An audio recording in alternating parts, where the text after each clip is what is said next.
ध्यान दीजिएगा, अभी हम लोग एक क्वेश्चन सॉल्व करने वाले हैं, valuation of goodwill by super profit method. एक वीडियो अभी है, इसके पहले वीडियो डाला गया है, उसको पहले देख लेंगे, फिर और ज़्यादा क्लियर समझ में आएगा। क्वेश्चन दे रहा है कि एक फर्म की पूंजी 3 लाख रुपया है। एक फर्म है जिसका कैपिटल है 3 लाख रुपीस। आय का सामान्य दर 10% है। नॉर्मल रेट ऑफ रिटर्न आपका 10% दिया हुआ है। वास्तविक लाभ एक्चुअल प्रॉफिट आपका जो है 45,000 रुपीज है। फिर से देखें कि capital 3 lakh rupees, normal rate of return 10%, actual profit 45,000।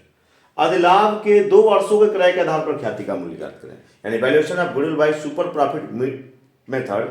और कितने वर्षों के क्रय के आधार पर? 2 वर्षों के क्रय के आधार पर। जैसा कि आप लोग जानते हो कि नंबर ऑफ ईयर परचेज दिया है 2, यानी 2 वर्षों क्रय के आधार पर। तो कभी कभी क्वेश्चन में आपके 2 गुना, 2 टाइम्स, 3 टाइम्स भी देता है। तो चाहे 2 वर्षों के क्रय के आधार पर कहे, चाहे 2 गुना कहे, एक ही बात होती है।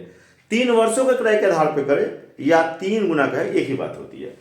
तो जब हम गुडविल का वैल्यूएशन करते हैं सुपर प्रॉफिट मेथड के अंतर्गत, ध्यान दीजिएगा, इसको जब हम सॉल्व करेंगे तो सबसे पहले हम क्या लिखेंगे कि valuation of goodwill by super profit method. Valuation of goodwill by super profit method. और जैसा कि आप लोग जानते हो, बताया गया आप लोगों को कि सुपर प्रॉफिट मेथड में जो गुडविल का फार्मूला होता है वह होता है goodwill equal to super profit into number of year purchase. Goodwill equal to super profit into number of year purchase. रफली मैं लिख रहा हूं goodwill equal to super profit into number of year purchase. अब इस क्वेश्चन में क्या यह फार्मूला काम कर रहा है? डायरेक्ट सीधे यह फार्मूला काम कर सकता है? देखेंगे तो गुडविल को वैल्यू करने के लिए आपको चाहिए सुपर प्रॉफिट और नंबर ऑफ ईयर परचेज। तो आपके क्वेश्चन में नंबर ऑफ ईयर परचेज तो दिया हुआ है, 2 वर्षों क्रय के आधार पे नंबर ऑफ परचेज 2 ईयर दिया है, यानी ये वाला पॉइंट तो है। लेकिन आपके क्वेश्चन में क्या सुपर प्रॉफिट है? देखिए कैपिटल है, नॉर्मल रेट ऑफ रिटर्न है, एक्चुअल प्रॉफिट है, लेकिन आपको क्वेश्चन में सुपर प्रॉफिट गिवन नहीं है। और जब आपके क्वेश्चन में सुपर प्रॉफिट गिवन नहीं है तो सबसे पहले हम क्या करेंगे, सुपर प्रॉफिट को निकालेंगे। तो सुपर प्रॉफिट का फार्मूला क्या होता है? ध्यान दीजिएगा, सुपर प्रॉफिट का फार्मूला होता है कि super profit equal to actual profit. कभी कभी यहां पे एवरेज प्रॉफिट भी रहता है, एक्चुअल एवरेज प्रॉफिट भी रहता है। Actual profit minus normal profit.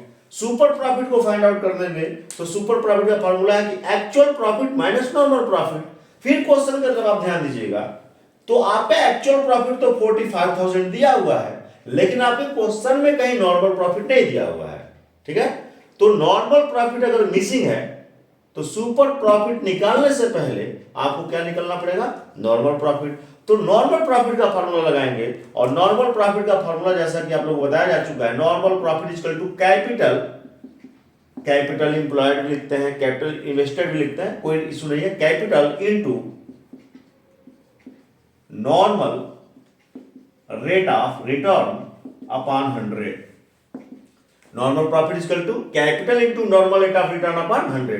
अब आपके क्वेश्चन में देखिए तो कैपिटल गिवन है, yes 3 lakh rupees. Normal rate of return given है, यस 10%। तो 3 लाख इंटू 10 अपॉन 100 करेंगे। यानी जब क्वेश्चन हम लोग सॉल्व करेंगे, इस क्वेश्चन को अगर सॉल्व करना हुआ तो हम लोग यहां से स्टार्ट करेंगे valuation of goodwill by super profit method, और फर्स्ट स्टेप पे रखेंगे क्या? तो कैलकुलेशन ऑफ नॉर्मल प्रॉफिट, क्योंकि नॉर्मल प्रॉफिट मिसिंग है। और नॉर्मल प्रॉफिट का फॉर्मूला लगाएंगे तो normal profit equal to capital into normal rate of, ऐसे पूरा लिख देते हैं,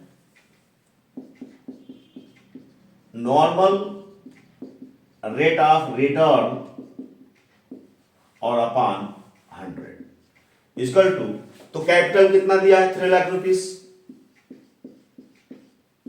इनटू नॉर्मल प्रॉफिट कितना परसेंट? 10%, और अपन 100 करेंगे तो कट करेंगे तो आएगा 30,000 रुपीज। यानी यहां पे निकल के आ गया नॉर्मल प्रॉफिट इक्वल टू 30,000।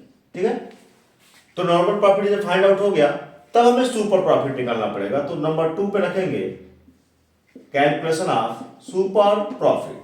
ठीक है, और फॉर्मूला लगाएंगे सुपर प्रॉफिट का, तो super profit equal to actual profit minus normal profit. अब आपके क्वेश्चन में एक्चुअल प्रॉफिट 45,000 गिवन है, तो 45,000 माइनस, और जो नॉर्मल प्रॉफिट मिसिंग था उसको हमने फाइंड आउट कर लिया है 30,000। तो आपका निकल के आ गया सुपर प्रॉफिट इक्वल टू 15,000। ठीक है, और तब नंबर 3 पे हम लोग रख देंगे calculation of goodwill. Calculation of goodwill, और सुपर प्रॉफिट मेथड में गुडविल का क्या फार्मूला है?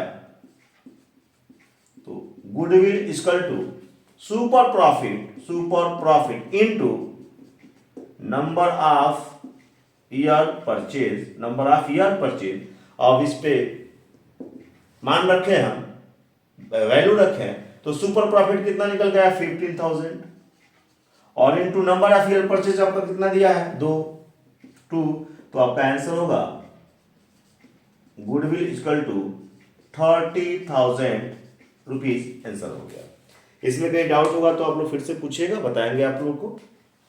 इसके जस्ट पहले एक वीडियो है, उसको भी देख लेंगे तो यह ज़्यादा सपोर्ट करेगा आप लोग को। ठीक है, जैसा होगा बताइएगा आप लोग, कोई दिक्कत होगा तो।